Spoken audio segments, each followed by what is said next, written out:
Welcome to LOA Today. I'm Walt Thiessen here with David Strickle, the Stream of David, and Alex King is back in the house. Today is Tuesday, September the 29th, 2020. It's 4 p.m. New York time, and wherever you are in the world, thanks for joining us for another episode of LOA Today, your daily dose of happy. Dan Mangena can't join us today. The roofers are really going at it, so he figured he would spare us all that pounding sound in the background, and he'll join us again on Thursday. But that's okay. We get to celebrate because, Alex, you're back, and it's been a while since we've seen you, but you're looking good. You got your headphones on. You're in good shape. All right. Welcome back. Glad to have you. Be back. Yeah. And you got a nice getaway that you were just telling us about, too, so you've actually had a chance to relax after all the stressful stuff you've been going through, and that's a good thing, too, to relax. A little team time off for both of us. It's been a stressful situation. Yeah. Are you feeling better? I am feeling much better than the last time I was let out of the hospital. So okay, good. All this time. Well, then healing. I'm glad you're healing. That's really good. Yeah. Excellent. And David is doing well. He told me before the podcast. But it's good to have you back, David. And we actually have questions for you and for the stream this week. So we're going to divide it up into two different pieces, just to kind of. We like to keep you, guessing. Which way is it going to be? Is it going to be me? Is it going to be the stream? Just morphing back and forth instantaneously. We'll see. Yeah, right. Well, we're testing to see how quickly you can connect and disconnect, right? But it's all good. And David actually lives in California, but he's not near the areas where the fires are going on, which is also a good thing. I mentioned the fires just because, we could get into all the LOA behind it, but the bottom line is a lot of people are being affected by it. So my thoughts every single day are going out to the people in California and Oregon and basically thinking, I'm praying for some rain for you guys, not the lightning kind, just the regular rain to help put stuff out. And I'm hoping and thinking that people are going to come through this okay and that there's, everyone's going to be healthy and it's all going to work out all right. So, but I want to let you know that we're thinking about you here on LOA Today. So with that thought in mind, I'm going to, first of all, I want to ask you, David, now that you've been on the show for about, what's been about 3 months now of doing these things, what's your impression? Every time that we get off, you say, well, yeah, I feel really good and so forth, but what do you think about like the questions that have been coming in? How do they compare to some of the other questions that you get from the other venues that you play, so to speak? It's interesting because I always say that I have an echo. Do you hear that? Or is it just a little bit. Yeah. I have a, let me fix my sound real quick. Sure. Take a moment there. Okay, good. I thought it was me. Can you? So we're all fixing sound. That's good. Okay, I think it's gone now. I just didn't want a major echo going there. I think I always feel like we get really deep, good questions in lots of different places, but there is something about coming here where I think it's something about your vibe with the stream.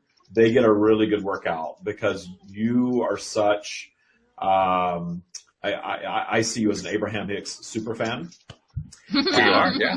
I am for sure. Yeah. You personally, I think you've described yourself that way. And I think that because of that connection to Abraham and you're so into those teachings, you are able to give the stream a really good in-depth workout. And you sort of use this platform not only to share the questions from your audience, but also to go even deeper, perhaps than you've gone in the Abraham teachings. And I love that because it brings out new information that I've never thought to ask and that no one else has ever thought to ask before. So that my favorite thing about the stream is something new from the interactions that the stream has with people. We're getting a little bit of background noise. Hopefully that won't stick around. But in fact, I've kind of fancied myself for quite some time. Wouldn't it be great to be Jerry Hicks? Because I always thought Jerry had the best gig in the whole house. Esther was the one who had to do all the work. Jerry was the one who got to ask all the questions. And that's a great gig, So having the same opportunity is a lot of fun. And if I add in the fact that our listeners are also getting to ask the questions, to me, it's a win-win all the way around. But yeah, I'm glad that you're enjoying it. I'm glad the stream is getting that workout. That's a good thing. Yeah, definitely. You know, my first book I wrote just solo, and I wrote it before I really unleashed the stream on the world, if you will, with my podcast. I was sort of finishing up when I started my podcast. Now I've written another book. It took me 2.5 years to write. It's not published yet. We're just starting to look for an agent for that book. Right. You mentioned But this book, I have my book editor, who's my writing partner now in this book, and some other people from my mastery program asking questions of the stream. I had them go in and read the book, and anything they felt like wasn't fully fleshed out in the book, they could go in and ask questions. That way, anyone who's reading the book, hopefully their questions will be answered. And the questions, the book nearly doubled in size just by answering the questions in a challenging way. So Wow. a lot of new information. Yeah, well, you've experienced the stream enough to know that someone can ask a very simple question, and the answer can be very long sometimes. Yeah. Because they're sort of building a scenario around why this is, and the answer may be very simple, but they're always going to give you why behind, these different ideas and things like that, so that they are sharing their wisdom with us. Well, Not just saying yes or no, this is how it is, and that's yeah. it. Oh, yeah, sure. They're- Yeah. Well, plus I've also noticed the stream does something that I kind of suspected that Abraham does, and they probably do, but I've definitely seen it with the stream, and that is the stream often comes into the conversation with a particular message of the day, so to speak, something that they want to touch upon, and inevitably the questions in some way touch upon it, so they're able to do it. Now, I don't know if that's just them kind of pre-tapping into what the questions are ahead of time, or if it's just that they know where the conversation needs to go because of where it's been. But I'm impressed by that. I like the stuff that they brought up. I like the things they've decided to hone in on. For instance, recently there was the week where they said, let's talk about trust this week. And indeed, the first question that week, I believe, included a question about trust in it. And they just, like you said, they just went on. They kind of went off on the whole topic and just went into great depth about what it means to go into this stuff with trust and what absolute trust is all about. And I'm thinking, wow, that's really, really good. That's not just answering questions. That's being here to help educate. And that's something not just as an entertainment source, but they would not be flowing if we weren't asking. Yeah. Yeah. Well, more than that, they're anticipating. That's the thing that I'm noticing. They're anticipating what we're needing to ask and saying, okay, here's the message of the week. This is what's going to help you the most. I like that. Really good. So, well, all right. Well, before we get into some stream question and answering, I have a question for you that comes from Carla. She says, when you were a trainer in the corporate world, how did you work through the resistance of trainees to accept the law of attraction to increase performance? Oh, me personally? You personally. Okay. So, it's funny because I was an executive, but I was a trainer, so I guess that makes sense that I would be identified as a trainer. So in my training, and I think I have shared on here before that I wove the law of attraction into a lot of sales training that I did, but I never called it law of attraction because that would have been met with resistance. In fact, I would have probably gotten myself in a lot of trouble if I started teaching anything that, resembled spirituality or anything esoteric at all. I was off limits. I had to weave it in a different way. We could obviously talk about the power of positive thinking. Sure. We talked a lot about visualizing your ideal client.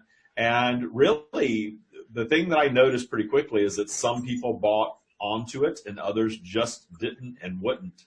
Yeah. There were sort of two camps. But the thing that I noticed, and I had this bird's eye view of traveling to locations all over the Western United States and Western Canada and really working with hundreds of people, literally, that from this bird's eye view, the people that bought into the idea that they had some control over their destiny, they had some control over their income, they were the ones that were successful.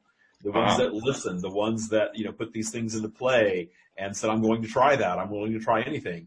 The people that just were singularly focused and shut down and not open-minded were not successful. We had about a 50% success rate in that business. When we hired people, we knew that we were going to keep about half of the people that we hired. The other half weren't going to make it. And that's just sort of the nature of commission sales. And it's too bad because I could teach people to make hundreds of thousands of dollars a year. In fact, my top performing salesperson made $500,000 a year selling furniture. Wow. Yeah. She was way above everybody else, but it's possible. She just shows, that even blew me away. when there was someone that we hired as a translator in Vancouver, and her personality was so strong. I looked at her boss and said, "You need to promote her right away," and they did. And sure enough, she became the top salesperson in the history of that company. Wow. And went on to just blow every sales record away. And she just didn't pay attention to what the ceiling was or what it was doing. She just did her thing, and it was just mesmerizing to watch. But in every single location I went to, there was always a couple of people that were sort of at the top, and they were always the ones that were willing to be open-minded and absorb new ideas and wanting to learn something new. And they were always wanting to know, what are they doing that's working for them, and how can I implement that in my business and my life or whatever. And then there was another type of person that was just cynical. They're lucky. They get the good customers. They have all these blessings and connections that I don't have. You know, the glass is half empty, and that was their reality. Their glass was half empty always. I'm fascinated by the fact that she made that much money selling furniture. I mean, that's a tough sell. That could be a whole an episode into itself. And there were circumstances that sort of aligned for her to do that, but she did. Yeah. Wow, that's really impressive. I mean, that's a tough industry to make a lot of money in. Until if you're into computers or something like that, you know, I'd say, okay, yeah, that makes sense. But commission sales can be a really good thing because it's a way for you to make unlimited income without actually having to own a business. Oh yeah. I thought this is great. You can get in here and set your mindset towards success.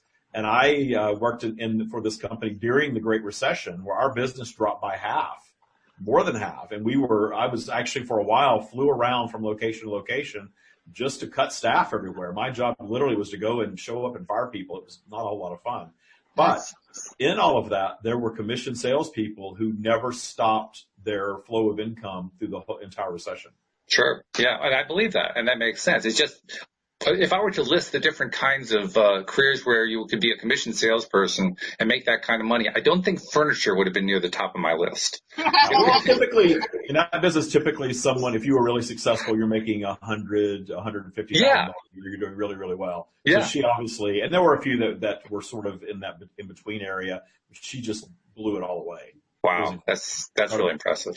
Good for her. Very good for her. Also interesting, too, that you mentioned the people who were open to the ideas that we label LOA, that you obviously couldn't call LOA, were the ones who succeeded. The ones who weren't open to it were the ones who didn't succeed. And it just kind of made me wonder, boy, wouldn't it have been great if corporate America was open enough to hear that, and you could have actually said to them, let's focus more on hiring the people who are receptive to LOA because you'll get more sales out of that. I mean, just that conversation would be an intriguing conversation. I know you couldn't really actually have it, but it would have been fun. Yeah, I have found in my life the really, really, really wealthy people that I have been around, friendships and working for them and things like that. And I'm talking about really wealthy people. They are always open to esoteric things. They're not necessarily going to start a conversation about it. They're not going to run around telling everybody, hey, I'm into the law of attraction. I'm into spirituality. But if you get into a deep conversation with them, they always are, always into anything could be, anything's possible. I want to learn. I want to hear. I have an open mind. The singular-minded people are usually not at the top of income because they believe they're limited. They don't want to hear. They want to tell you why they can't rather than learn how they can. And that's a big difference. I remember my own experience when I was in my early to mid 20s. I experimented with trying to do sales, which was very much against my nature because I was so introverted. But I tried anyway and had some amount of success.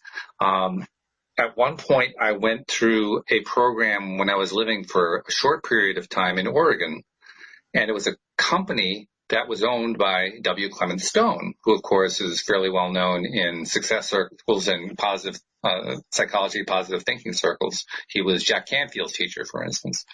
And the people who were trying to teach me what W. Clement Stone was teaching me, I now understand had no idea how to teach it because I sure didn't get it. At that point in time, the stuff that he was writing about I could see the words on the page. I could watch him talking on the film, but it wasn't connecting. I just didn't understand. And I didn't have any clue how to apply it into an actual sales environment, which I wasn't feeling comfortable with anyway. So it's like I could see myself as somebody who was certainly willing to learn it, but there was nobody there to teach it. And as a result, I had a pretty mediocre career and a very short one.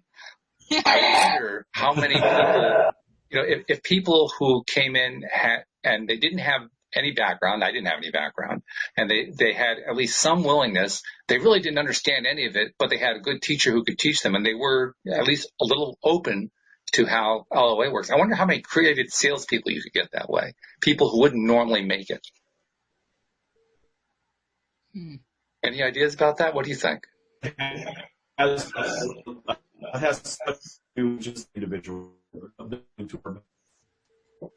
and how open they are to learn new things and to really step outside the idea of that everything is just predetermined and it's just going to be what it is and you're either lucky or you're not.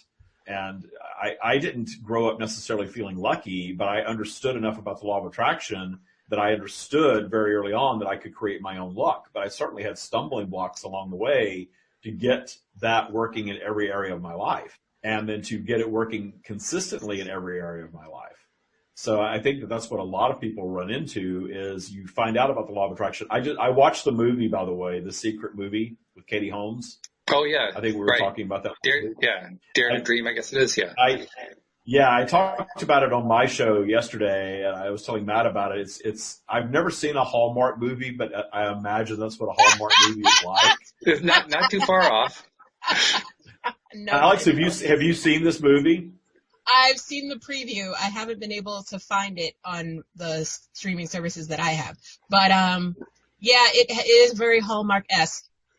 It's very, feel good, very surface. Yep. Yeah. It's a nice message, and my ego can step in and get very critical of The Secret book very fast. Mm-hmm. Because I've done so much deeper work and I understand law of attraction to be very different than just, hey, you dream of a pizza and it shows up at your door.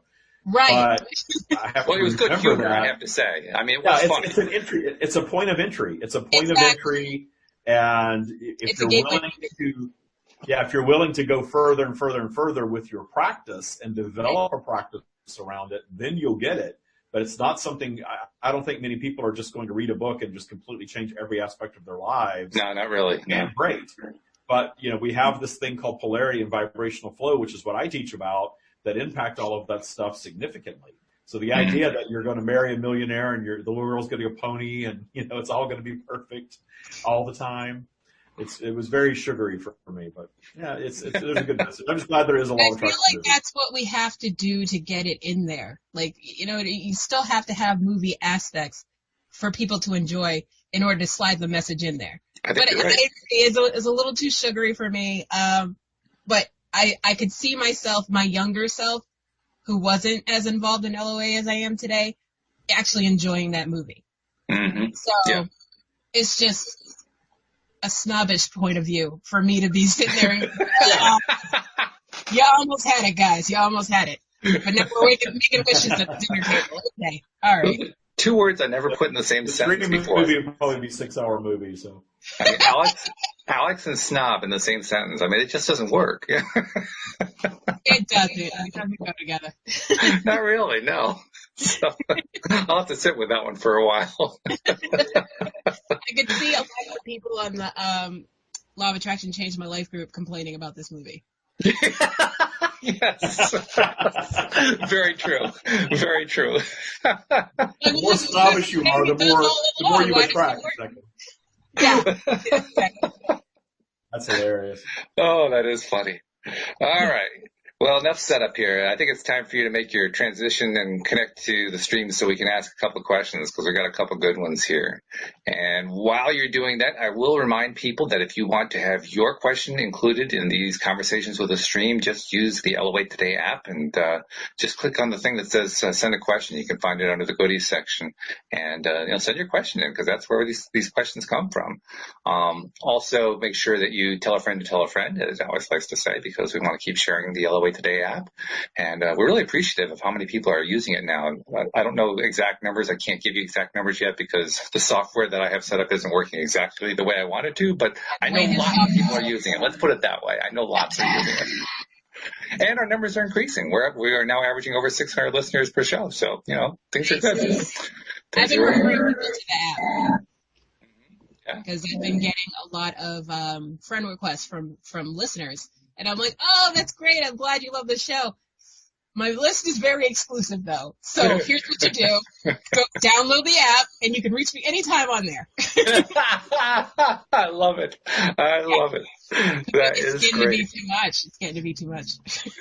That's cool, though. That's really good. Yeah. So, looks like we have a connection. Hello, stream. And we got 2 questions today for you to address. And if we follow the usual pattern, that will probably take close to the rest of the show. So let's see how we go here. The first one's from Jim. And this is a rather lengthy question, so I'll read it through, and then if you need me to repeat it or repeat any part of it, I'll do that. But he's got like a lot of little sub-topics and questions in there. A lot of description. So anyway, here's what he says. He says, can it be the case that we come to physical seeking more expansion and thus more difficult life, and then come again seeking less expansion and thus a less difficult life? Or when we come again, are we always coming back for a more difficult life? Or how does the level of difficulty in a life interplay with the realities we're experiencing in other environments simultaneously? He says, I'm trying to understand how I could be living a life of less contrast compared to so many, and yet find my way to your teachings. I recognize that my ego is judging more expansive versus less expansive experiences and judging myself. Yet, again, these tangled beliefs are hard to sort out. So he's asking for help sorting all that stuff out. Can you help him, stream? The thing that we will begin with is to once again state that you are all expansive beings by nature. And in your never-ending quest for expansion, and we are speaking to you in earthly human terms because that is our mode of communication with you in this medium. But you are indeed always seeking expansion in your experiences. And you are not just experiencing physical as a human being on planet Earth. This is one of infinite experiences that you are expressing yourself in physical as. You do exist as a human type form, or perhaps even a human form, at the same time that you are experiencing the life that you are in. You are truly multidimensional. And we limit our sharing of this information because there's a tipping point to where the vastness of it is beyond your comprehension, and the sharing of this is not of great use to you. But when you ask questions, it is David's desire for us to answer. It is our desire to answer as best we can, utilizing his intellect, vocabulary, and human communication tools. Anything that you ask, there's nothing that's off limits. But again, you often ask these questions, all of you, in linear, measurable human terms. And the idea of coming and existing in linear earthly time and leaving and returning and leaving and returning is not the way you really exist. These existences, if you will, are all occurring simultaneously. There is no linear time. The expansion that is experienced is what you would, the closest thing that you would identify as real time, because the experience itself is ever evolving and ever expanding. There are expressions in human form on your planet, many at this time, that are not aligned with our teachings. They are not ready for this type of information, and there is nothing wrong with that. They are expressing themselves in such a way that they are not in alignment with traveling down a path such as this. The degree of contrast that one has encountered is not necessarily the indicator of readiness for this type of information. There are some that have experienced lives of relative ease that find their way into our path, and there are others who have encountered significant tragedy significant obstacles in their lives, that this is their only relief, and everything in between. That there is no specific path that aligns you with our teachings other than the fact that you are ready to open your mind to why you're really here. You perhaps are questioning everything that you've been taught, and you are paying attention to that innate voice that you all have that tells you that you are the creator of your reality, but not many are ready to take on that responsibility. Those of you who are seeking teachings such as this. And those of you who are ready to go beyond the surface teachings of a topic such as law of attraction are ready for what we are here offering. That is David's intention in the sharing of our message, and that is our intention with this. So your alignment with our teachings or not has little to do with where you are on your vibrational journey eternally and how you are experiencing your current perceived lifetime is not one in a linear path, but it is one expression among infinite expressions that you are in simultaneously. So that simultaneity is sort of the wrinkle in the whole thing. I like what you said before. There is no linear time, which kind of upsets the way Jim put his question together, but it's an important point, because if there's no linear time, then we need to kind of shift our thinking away from, well, it happened, first I did this, and then I came here to do that, and then I had this other lifetime for this, and as you're saying, that isn't really the way it works, which is kind of mind-bending for us, but nevertheless, it's something we have to kind of keep in mind, I think. So if we follow up with it, oh, go ahead. There are times that we will work within the reference of linear time and work with the idea of you coming and going and coming again and going somewhere else, because it makes sense. And the crux of the question, if that idea answers the question accurately without having to veer off into all these other paths, we will communicate in such a way. This question specifically needed that clarity, that you're not here and back and there again. It is all occurring at once, and you are expressed physically simultaneously through infinite experiences, including multiple experiences as a human being on planet Earth. So once again, you answered the question before I asked it, which is really, really cool of you. Which was, okay, so how do we handle the fact that we tend to think linearly? You just answered it beautifully. Let me see if I can follow up a little bit more on what Jim was asking, because his real question seemed to be about the fact that he himself in his own life feels like he doesn't have a whole lot of contrast going on. And I guess the follow-up question I have is that true? I mean, is it really true that there are differences in contrast from one life to the other, or is it merely just a matter of perception? You all create your bubble of reality, and David was meeting with one very recently, the individual from significant, and this individual's significant wealth was not the only lack of contrast in their life. The health was excellent. The personal relationships was excellent. There were many areas where most human beings would desire very much to be in alignment with this individual. Yet this individual is seeking our counsel because their contrast is that they have too much money. And it is their contrast. And David felt the pain of their contrast in that interaction. Deep pain. That possessing a great deal of wealth has its own set of contrast that comes along with it. And we understand that many of you are hearing these words thinking that you would love to experience that level of contrast. And we understand some people are thinking that, yeah. There is indeed contrast on all topics. So when this is why you see the ones that suddenly come into great wealth solve many problems and then create just as many more in the creation of the wealth. That is true on all topics in your world. Money in your current world solves many problems, and it is in fact a necessity for you. But there's a tipping point to where significant wealth becomes its own problem.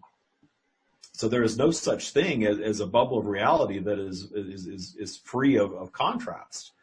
That is a judgment, and very often when a being is experiencing a life of relative ease, they will place things in their paths vibrationally to disrupt that ease for the expansion that is offered, but that is not required. There is no judgment from us with how you do this. There's no judgment from us whatsoever with how much contrast you place in your paths. And if you are placing what you consider little contrast in your paths and still finding your path here to go deeper and learn more, there is a reason behind it that will ultimately reveal itself, and it will not necessarily be what you would consider a negative reason, but there will be something that will reveal itself in your desire to go to this depth. Before I take that to the next step, I just wanted to alert listeners, if you've been hearing strange background noises and some distortions from when David's talking and so forth, it's because we have some connection issues going both with Alex and with David, and we're trying to straighten them out as best we can. Alex, just so you know, I muted you. If you need to talk, just unmute yourself. And David, nothing you can really do. I'm just seeing that at times your connection is dropping, but we'll just let the tech people take care of that and keep going. So interesting. I love the answer you gave there, Stream. And I guess the only other thing I'd want to ask is, since we all are experiencing contrast at all times, and this is kind of like a follow-up to what I asked a moment ago, then it really is how we're perceiving it. I mean, from what Jim was saying, it sounds to me like he's probably experiencing the contrast. He just isn't giving it a whole lot of, I'm so worried about that. He's just letting it be, which is ultimately that long distance perspective you tell us about. That's the way I read it. Is that the way you read it? There's an idea of progressing from, you often hear the terms 3D and 5D. The way we would describe 5D is you're experiencing 3D with less fear and less judgment, and discernment toward the things that you appreciate, and appreciating the things that you once considered negative, because you come to a place where you understand that in your appreciation of the negative, you come to detune it much faster, and it is no longer negative. It is actually serving as a conduit to the next positive creation in your solving of it. So therefore, from that perspective, nothing is negative. Everything is positive, which is our perspective. And when you teach yourself to maintain that perspective through your up and down vibrational flow, you are really humming along in your lives in that way. You come to appreciate all of your obstacles. You come to appreciate all of the things that you have endured throughout your lifetime. And this breaks the unwanted cycles of unwanted things reoccurring again and again and again in your lives. When you start living your lives like that, your lives get really, really joyous. And that is where we are guiding all of you to, if you wish to go there. And that joyousness is actually, in many ways, it can be viewed as a lower contrast thing. It isn't that the contrast is lower, it's just that we're just thinking about it that way, and it's not affecting us, and we're feeling good. It's all about your reaction. Yeah, our reaction's everything. So, okay, that's good. Let me go on to the next question we have on the list here. This is from Carla, and she's the one who asked David the question earlier about his experience when he was a trainer in the corporate world, but she also has a question for the Stream. And she says, Stream, now this is going to sound a little strange. When you're not channeling through David, what do you do? In other words, when David is not channeling, do you still provide him instruction, or is this that, is this like some other consciousness level? If David needed immediate assistance, like a miracle, could you or would you assist? Can you channel through other humans, or are you exclusive to David? How does that work? This is a very good question, because it is important to understand that we refer to ourselves as we, though we are not a we. We are not a collective of beings even though David at one time identified us that way. He has come with our guidance to understand on a deeper level that we are eternal consciousness, and that what exists beyond physical is consciousness, and all consciousness is collective. We are the core of what you would identify as source consciousness, the core of all consciousness. We are available to all of you, but you all receive us in your own special way. And we are always available to all beings. Human beings tend to and not exclusive to planet Earth even, and certainly not exclusively, human beings, due to your increased intelligence, have more tools and a more developed ability to drown out our connection to you.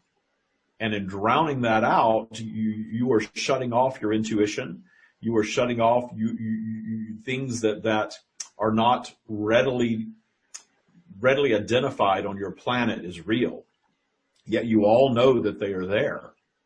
And that is your connection to us. David has allowed this to develop within him over his entire lifetime in such a way that he receives this message and has even trained himself to write it and speak it through intentionality. You are not all necessarily going to do that in this way, though our energy is available to all of you. And that is why we guide you to meditation, so that it becomes realized by you if you are not already doing so.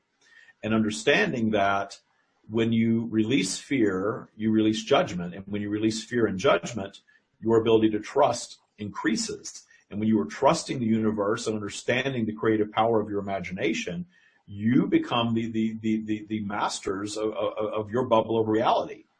And in mastering your bubble of reality, the more you keep your vibration in a higher state, a more positive state, and you do that by not judging your vibrational flow, because if you're not judging your vibrational flow, your default vibration is automatically in a higher state. And in that higher state, we are flowing. That is your intuition. That is your knowingness.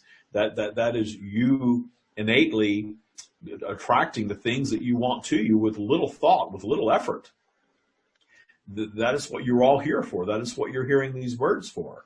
We are not bouncing around from physical existence to physical existence, flowing differently through different human beings. We are flowing through all. But the human that is receiving us and sharing us offers a level of filtration from their perspective and utilizing their own intellect and vocabulary, as David is doing as we interact right now. The difference that you receive in David's sharing that perhaps you have encountered before is that his intentionality with this is to filter us as little as possible, to offer the rawest possible message without any preconceived religious notions or anything of that nature. There are others, and have been others, that have expressed our energy in a very similar way, but never another that did it exactly the same. There is uniqueness in all of these sharings.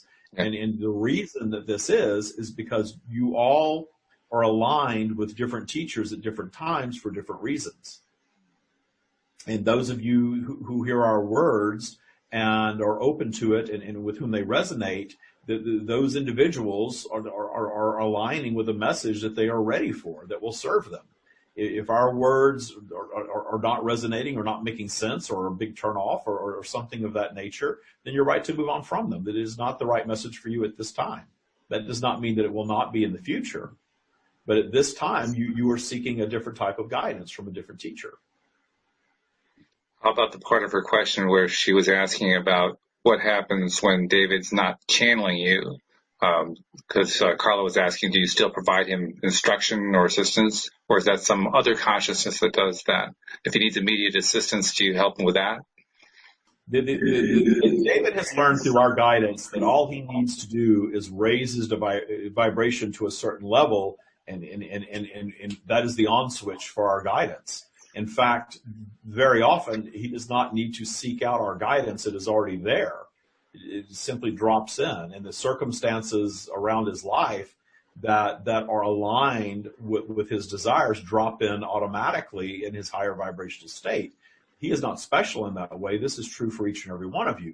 But this is the origin of the Taya practice, which he created around our teachings. He now teaches this to people all over the world, to raise their default vibration in such a way that they are up in high vibration most of the time, dip down into lower vibration through vibrational flow naturally, but in the detuning of transgressors, the judgment is voided, if you will, and the transgressor energy that holds the vibration down for a prolonged period and creates the triggers that caused more unwanted things to cross his path have been eliminated.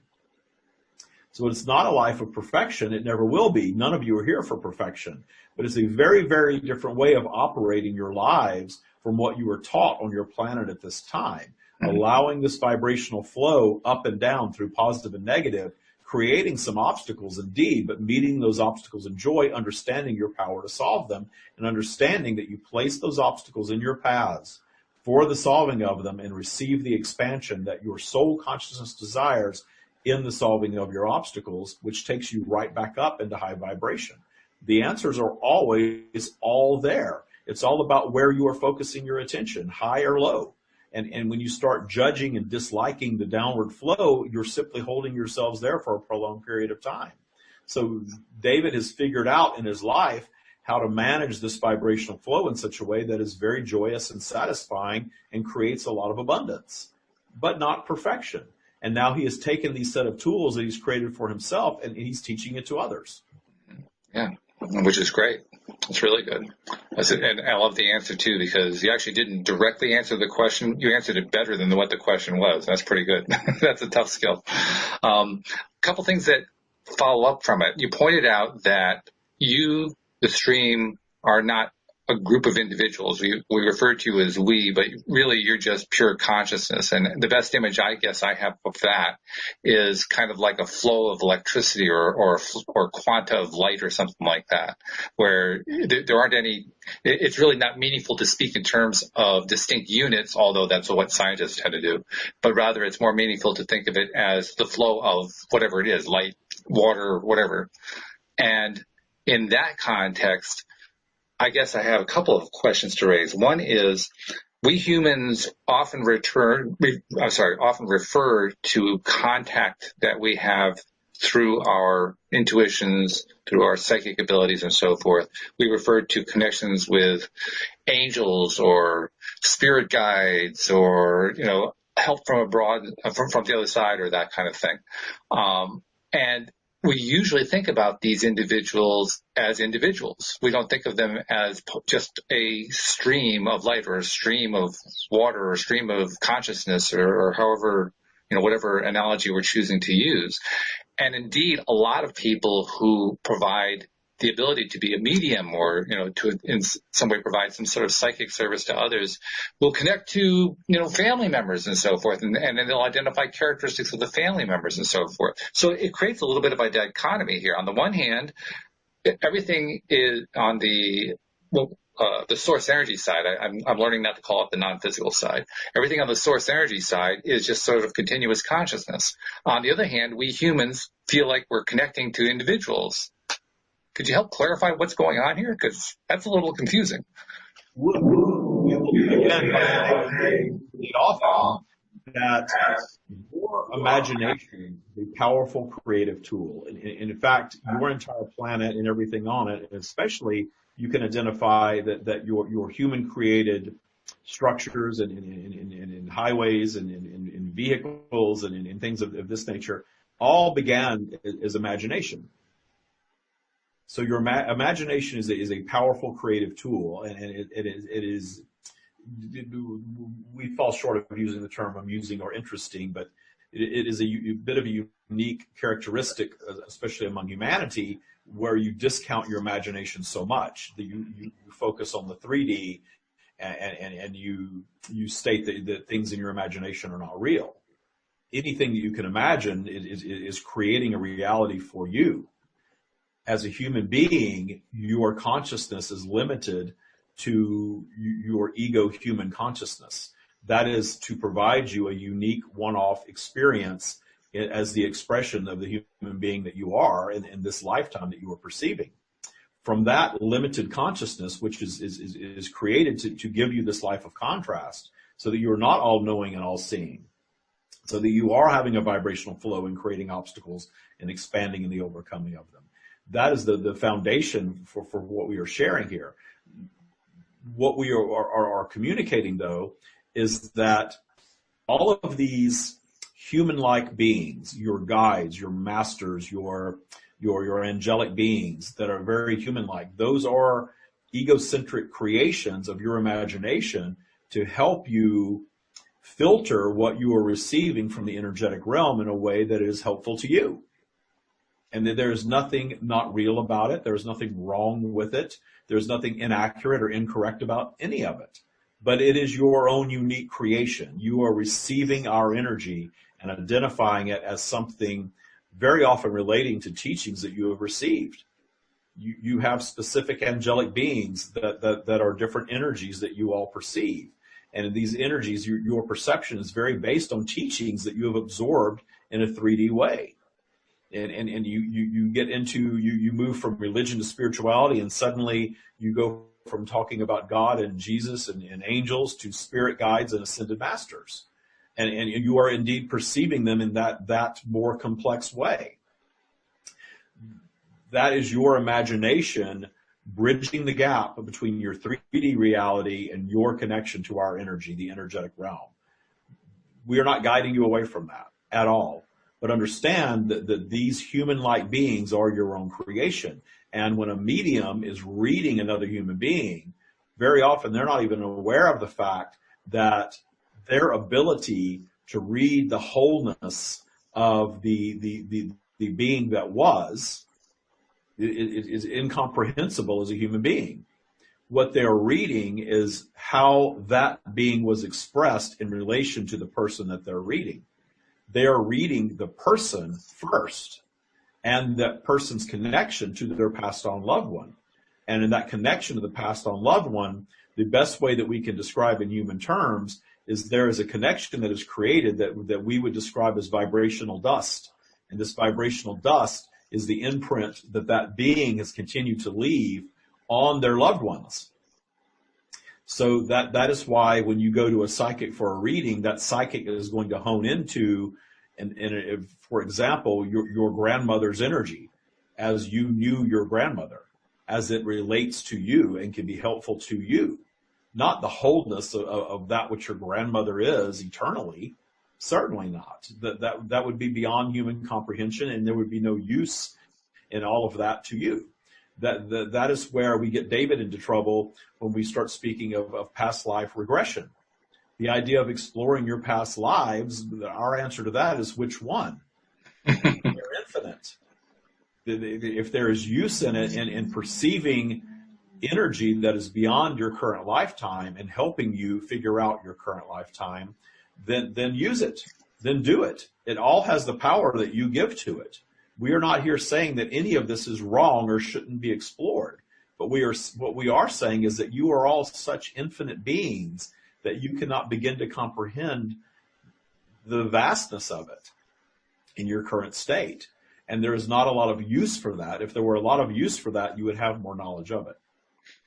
So let me take it a step further, because I love what you're describing there. I want to see if I get it, if I really understand it. And I'm going to try to express my understanding through what are typically taught by various spiritual teachers today.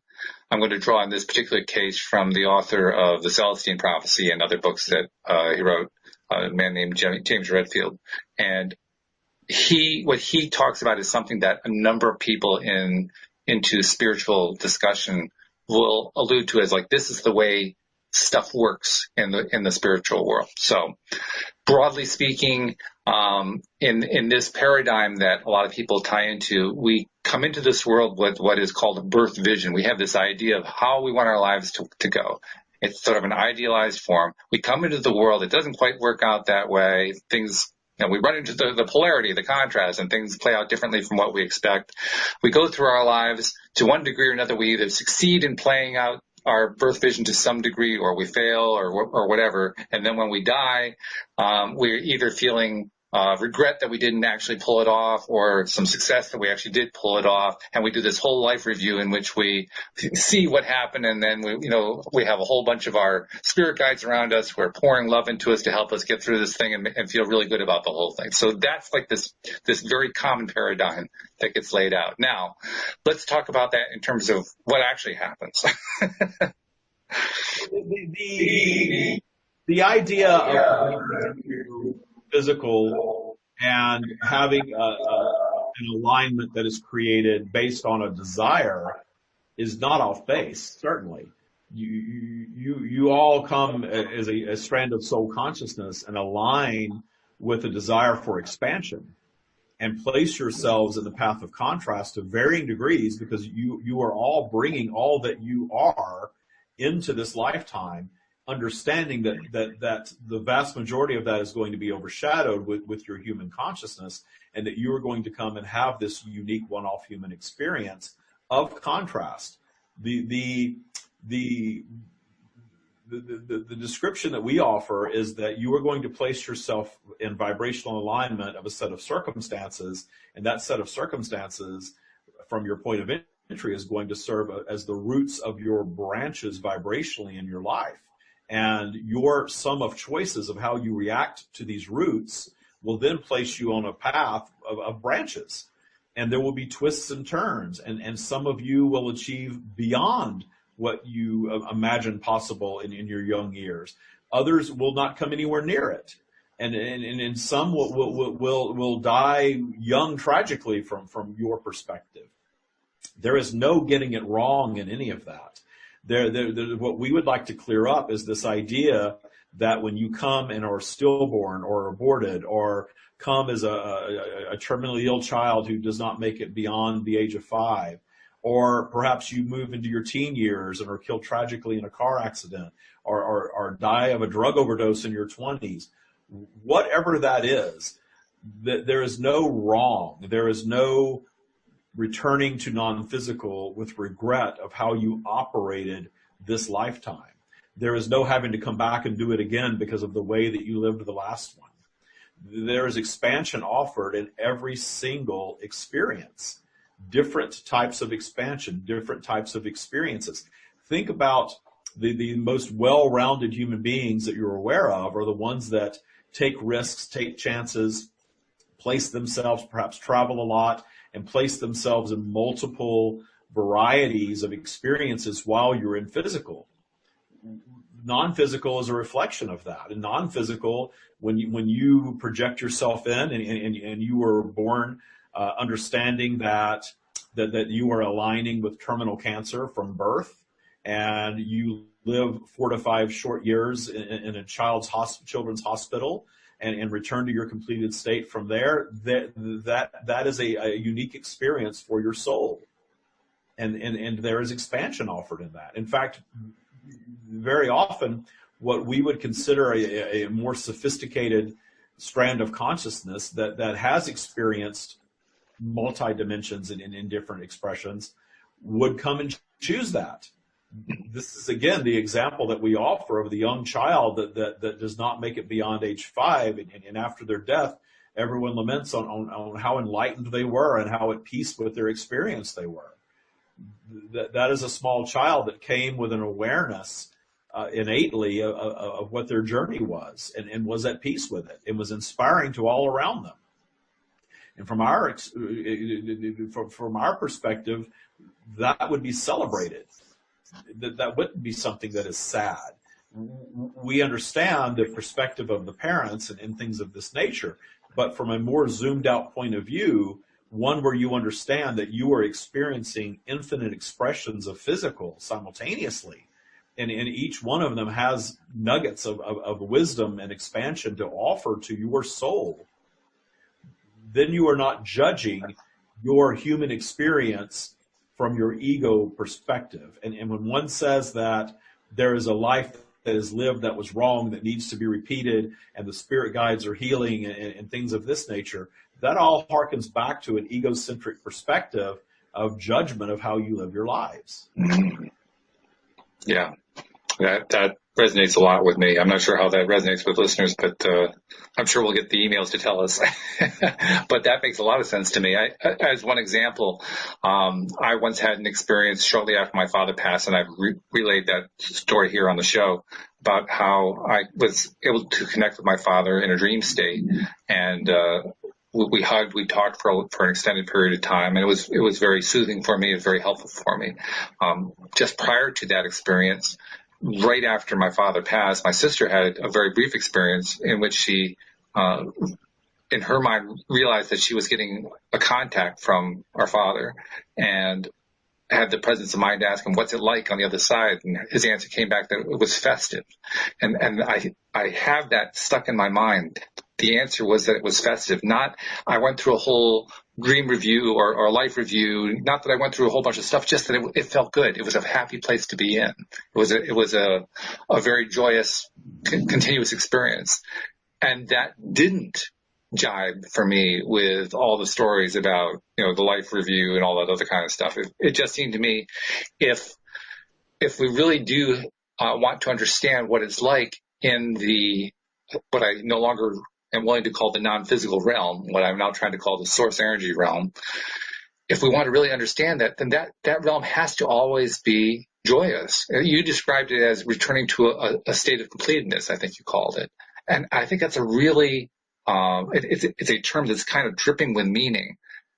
Returning to a completed state like that kind of suggests that when we're in life, in physical life, we are still in the process of completing this journey, I guess, is what that amounts to. And when we come through, we have completed the journey. So now we're in that completed state. But ultimately, the source energy consciousness experience that you're describing, it sounds like it's always complete at all times. Am I misreading that? You are absolutely accurate. The way we use these words, completed state is a state of all-knowing, all-seeing, all-being eternally. And you are all part of that. These physical lives that you are experiencing are strands of your consciousness expressing itself in physical for the expansion of the experience that is offered. And any connection from your human perspective that you have to that is always going to be humanized. And the reason that these spiritual teachings work for the people that absorb them is because the people that are absorbing them have given that the power. Anything that you give the power to, whether it is religion or spirituality or atheism or science or whatever, anything that you give the power to is going to work for you as long as you are giving it the power, because the power to transform is within you.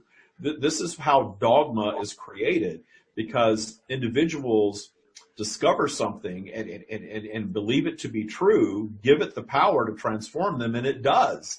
And they will argue vehemently about it. This is why we joke that we get David into trouble very often, because people come and say that your spirituality is just as dogmatic as your science, which is just as dogmatic as your religion, which is just as dogmatic as atheism. It is all tainted with ego, all of it. And this is why you will hear David say over and over again his egocentric opinion. Mm-hmm. Things are tainted by his ego, because you all have one, and you're all operating from that perspective most of the time. And there's nothing wrong with that. That's why you're here as human beings, to allow your egos to drive you through this lifetime as your soul consciousness is calling you forward through it for the experience that is offered. And there's no right or wrong in any of it. So if you have landed on a set of teachings that are as what you have described in these books, and they are serving you, then you are in the right place. But we are always going to share a very unfiltered perspective. And one of the reasons that David's perspective and the way that he allows our message to flow is so unfiltered is because he has not spent a lot of time absorbing those things. He went inward, always, and never trusted or even respected anything that was external. And he is unique in that way. Not certainly the only one on the planet, but unique among many, that you can ask him about spiritual teachings. He is not very aware of much of it. Yeah, I get it entirely. And as usual, the conversation has gotten so in-depth and so wonderful. I want to keep going, even though we've just used up an hour. So I'm going to have to ask you to do your disconnect so we can finish talking with David. Alex, I don't know what your take was on what was going on here, but I just felt like what we often feel as we do an hour show, like, can't we go another half hour? That's what it feels like. It feels that way to me. Like, I have so much more I want to go into. Yeah. That was the best explanation of the medium I've ever heard, though. Yeah, really good. Huh? Yeah. Yeah, very clear. Very clear. I'm not sure if I like the word tainting, but without that tainted ego part. Just here's what's actually going on. Yeah. Yeah, I find that to be much more useful. I know that other people will find, the whole religious icon type imagery or the spiritual imagery, the Ascended Masters, whatever, they're going to find that to be useful. That's great. For me, I like the pure stuff. Yeah. It just feels more true. Agreed. You think so too? Yeah. Yeah. Okay. So once again, David, I don't know how much you'll actually have remembered of all that, but we got pretty deep there. That was pretty cool, especially toward the end. Oh, really? Yeah. Yeah. I mean, you'll get the recording, but your team has been taking the video and cutting it into pieces. And I think that last bit they're going to, I don't know how they'll cut that one down into a bite size, but it was really good because essentially 40-minute answers to a simple question. Yeah, that kind of. Well, no, what we were doing is I started with a question. It was the second question that we had. It was from Carla, and she was asking about how the stream interacts with you when you're not channeling. And it evolved into a conversation of, well, what is all this stuff about, the iconography of religion or of spirituality? How does all that really fit in? What are we really talking about when we're talking about spirit guides or angels or whatever? And how do we reconcile that with the idea that the stream actually specified at one point, there really isn't a we to us, they said. We're just continuous consciousness. We call it we, but that's just because, that's the way we kind of explain it. But they were making the point, this is all just continuous consciousness that all humans have a connection to. And I was kind of jumping on that and saying, wow, that really gets right past all of this other iconography, gets right to the core of it. This is just tapping into core consciousness. Yeah. Well, what is beyond physical is just consciousness, and we shouldn't say just consciousness. Yeah, just is almost too meaningless, right? But it's not a deity or a god or a judgmental entity needing to be worshipped. It's not a group. Right, I have perceived it as a group for my own benefit, just because when I am receiving information. This might kind of tie to the question I think that you asked, if I'm recalling correctly. I have used my imagination to create sort of a boardroom setting. Oh. where they are sort of meeting with me because it's easier for me to comprehend guidance and questions and answers when it's about me. Cool. It's like channeling for myself. I used to go on with, I don't think you don't know Matt. Matt is a mutual friend of Dan and mine. That's how I've seen a couple of the shows that you and he have done together. He hosts my show. Well, I used to go on Zoom and I'd give Matt questions and he would ask the stream questions for me.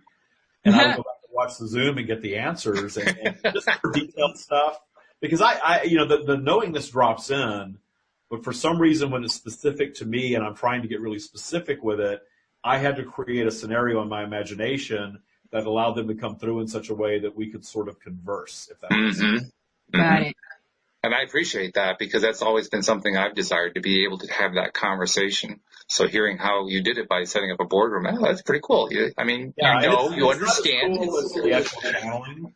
When you ask something and I'm channeling it and I'm not even really present, I'm sort of in the background. Right. That's when the stuff comes out that I'm in the background going like, holy shit, that's really interesting. So I don't get that in the boardroom. Usually in the boardroom, it's more like, okay, that's kind of what I was thinking you were going to say, that sort of thing. But yeah. Yeah. Well, obviously that's what the video replay is for, so you can actually find out what you said when you're actually receiving what the stream says. I watch it back all the time. I do. Yeah. But the boardroom idea, I've wondered how you would actually have that conversation. That gives me a little bit better clue. You create this imaginary boardroom. It's a stream of consciousness coming in, and I don't really see people. It's just like I'm aware that I create this sort of, these individuals sitting around me so that I can sort of converse rather than just asking and letting it drop. It just doesn't work that way. It just doesn't work where I can just ask and everything just drops right in. Well, it's kind of similar. It's similar to what people call the mastermind group, except that you're creating a mastermind group in your mind, so to speak. You've imagined this mastermind group. Yeah, that's very interesting. Well, once again, we burned through an hour, and it's been wonderful. So thank you very much for spending this time with us, because I'm loving this. I know our listeners do too, but I really love this. This is really good stuff. And Alex, we're so glad you were here once again, we're looking forward to having your presence each time here. And I gather you were enjoying it as much as I was. I was, yeah. It was like, whoa, yeah, what's coming next? I can hardly wait. So thank you guys very much. Thank you especially to our podcast listeners as well. And we will see you all next time here on LOA Today. Goodbye, everybody.